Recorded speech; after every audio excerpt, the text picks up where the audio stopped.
works for me. Yeah, great. Let me know when you're situated. You I'm good? ready. Go You ahead. good? Yep. Okay, so good morning again. Good morning. You've been before us before, so you know the routine. I actually haven't done this before. You have not. Okay, feels like you have. Two magistrates. Oh, there you go. That's That's right. Okay. I am telling everyone that I'm only going to call those individuals shortly after 5 p.m. that make the short list. I think it's fair to tell everyone that. I'm asking everyone to come up here because of the cameras and give me their cell phone number very quietly. So can I get your cell phone number? Let's try to keep it quiet.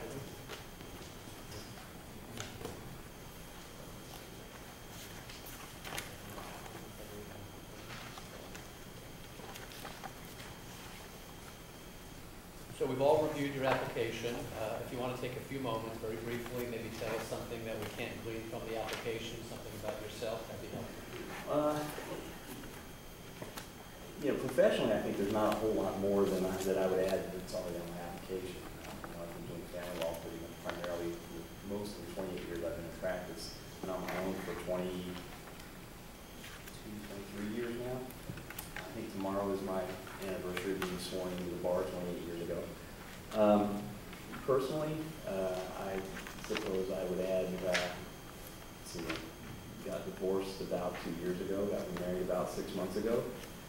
Life is very different. It's a lot more fun now. I really enjoy my wife makes me laugh. I just have the best time with her. So life is very good.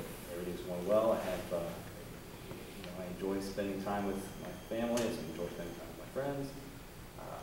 Made a lot of sacrifices and lost a lot during the course of my divorce, and learned a lot about myself through that process. Learned a lot about, I represented myself in my divorce case, and so I was not only acting as an attorney, but also acting as a party sitting on the witness stand. It was a very eye-opening experience for me. Viewing it from that side gave me a different appreciation of what my clients have to deal with all the time when they're on a witness stand, and for purposes of preparing them for litigation, I think it's really helped me in terms of getting them ready. So that's what I'd say. Thank you. Donna. Good morning. Good morning. Nice to meet you. One question I have, in looking at other applications and doing this for many years, typically there'll be a lot of judges that are listed on a reference. And I was just curious as to why I see that Judge Siegel is listed there, who's newly appointed. Why is it that you don't have more judges on the reference? I've known Rob for years, and I kind of assumed, well, let's say this. I found out about the application process on the Wednesday before the first Friday deadline, so I was sort of scrambling to get it together. And I thought of Rob as a potential reference, and I just kind of assumed that judges wouldn't be permitted to be references. I made a call to Judge Siegel's office and spoke to Debbie, and she called back later on that day and said that Judge Siegel would be happy to serve as a reference.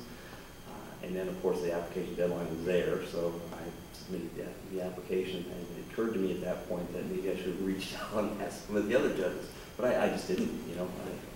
Asking Judge Siegel was kind of an afterthought in terms of trying to put some quality references on there. Andrew. Good morning. How are you? Rick, I think we may have met sometime in the past, but you're probably one of the applicants I'm least familiar with. It seems like most of your background has been in family law, is that correct? Yes. If you were appointed to the circuit bench, you might be assigned to any number of divisions. Help us alleviate some concern that you might have experience in other practice areas. Well, I had experience, but it's not anything really current. When I came out of law school in 1990, I went to work for Mike Ross's office, and while working for him, I did some criminal defense.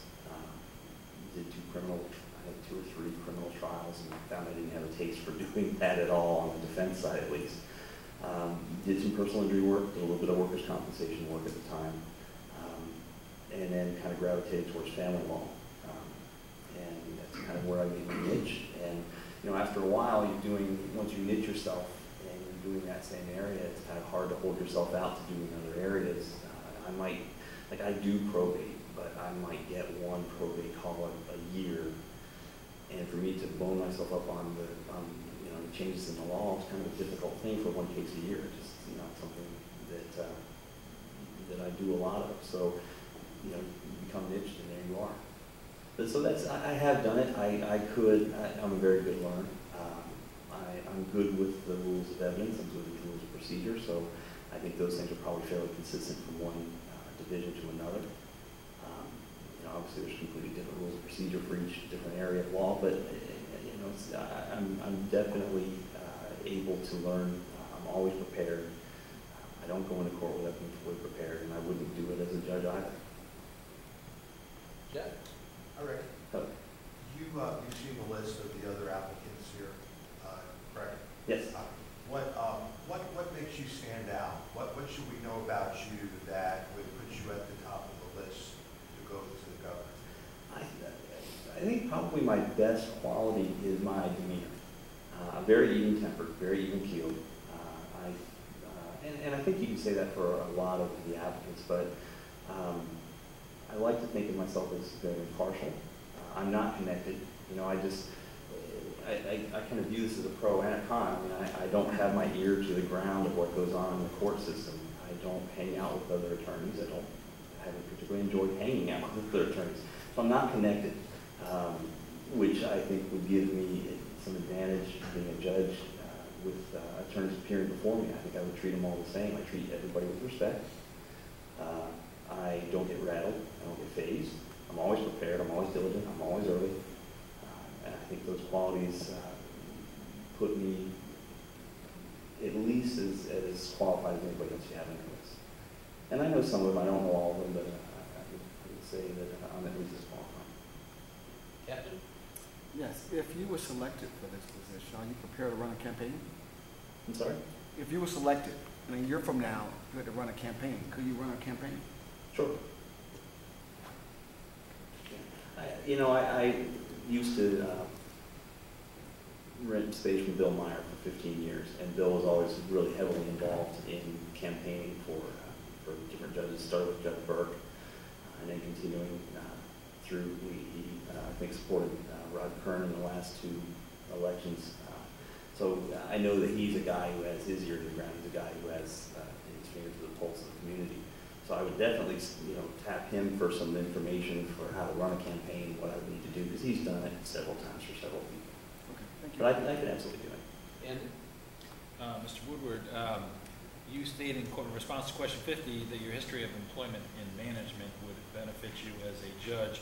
Can you explain or provide us with some examples and how they better equip you to hold judicial office? Yeah, Wendy's management, fast food management is like an experience to itself. You really learn to deal with people. You learn to deal with people from all phases. Customers that are high-end, low-end, employees, teenagers, older people who are just looking for second work. And I learned through that management experience about the importance of making sure that everybody's on the same page, making sure that you're conveying information properly, making sure that you are treating everybody with the respect that you would want to be treated with. So I think that's where, going back to the prior question, that's where I think I am different than the other candidates, is I really am, I like to believe that I am unbiased and fair. And I learned those lessons through that management experience. Dan? You name a Florida Supreme Court justice or United States Supreme Court justice whose judicial philosophy you emulate, and if so, why? I don't know that I can help you with that. I couldn't tell you offhand any of the names. The only thing I can tell you is that I know that the most recent U.S. Supreme Court justice, I had a discussion with my stepdaughter about the importance of his selection. But I apologize, I don't know. Do you have your application in front of you? I do. Can you turn to page 14?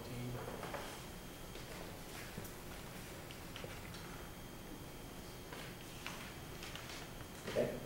All right, question 43B. Now this is a public forum, so I want you to describe this as judiciously as you can. Okay. But can you explain what happened? I'm in business for myself. In 2006 and 2013, my wife wasn't employed. I think my 2013 tax return was redone by the IRS and showed to be that I had a balance owed. 2006, I just underpaid through the year and owed some there. At this point, 2006 and 2013 is fully paid. And 2016? 2016, I mean, I can tell you the number, it's a modest amount. You want to know exactly? No, I'm interested in, is it paid or not paid? It's not paid. Thank you. I'm in an installment agreement to pay. Thank you. David? Morning. But I'd like to know a little bit about how, sort of the way you run your court. So if you can tell us one characteristic that you would like to follow, that you've seen other judges do in the courtroom, and one thing that you would like to avoid. make sure I understand the question. So when you're running your own courtroom, Yes. one thing that you've seen other judges do that you would like to make sure you do, and one thing that you've seen other judges do which you want to avoid. Yeah, I think that time management's a big issue. You know, I know that the dockets are super crowded, and I think it's imperative to run time management as much as you can. What I see a lot of judges do, and I think this is the way to do it, is say you schedule an hour, you know, you're going to have to schedule more time. You can make sure you schedule enough time for your hearing. Another thing that I see judges do often is, like I had a hearing with Judge Siegel that was scheduled by opposing counsel for an hour and a half, and it ran about 5 hours. So we ran over time, and he said that he had nothing at 4 o'clock, and we'd come back at 4 o'clock to finish up. So we came back in at 4 o'clock and finished up the hearing, but we ran until about 6. And I know that the courts are real sensitive to paying the sheriff deputies and the courtroom staff past 5 o'clock, so I was very surprised. But time management, I think, is a big deal in the courtroom. And what I've seen judges do is make sure that litigants are scheduling enough time. Phil? I have a question. Rick, I got a couple questions. You said that you have put your name in for the magistrate position a Yes. couple times, but you have never been before the commission, correct? Correct. Why is that? I mean, there have been a number of opportunities over the years that correlate to magistrate opportunities. Why have you not done that? I never heard about openings coming up, and largely my fault. I mean, I was not a member of the Brevard County Bar Association for a lot of years, and I've only been a member of the Brevard County Bar Association now for probably the last 2 years. So I would say probably the first 5 years of my practice and the last 2 years of my practice, I've been a member of the Brevard County Bar, and not hanging out with other attorneys and not spending a lot of time talking to other people. I just never would hear about the openings. So I guess that's the negative side of being disconnected. Right? I mean, when I'm in court, out in the hallway, I mean, I'll exchange pleasantries with opposing counsel, but I'm not one that catches up with them and finds out how everybody's doing, how their family's doing, and all that. And I just never been that connected. Any follow-up? Thank you very much. Yeah, appreciate your time. Appreciate it. Thank you very much.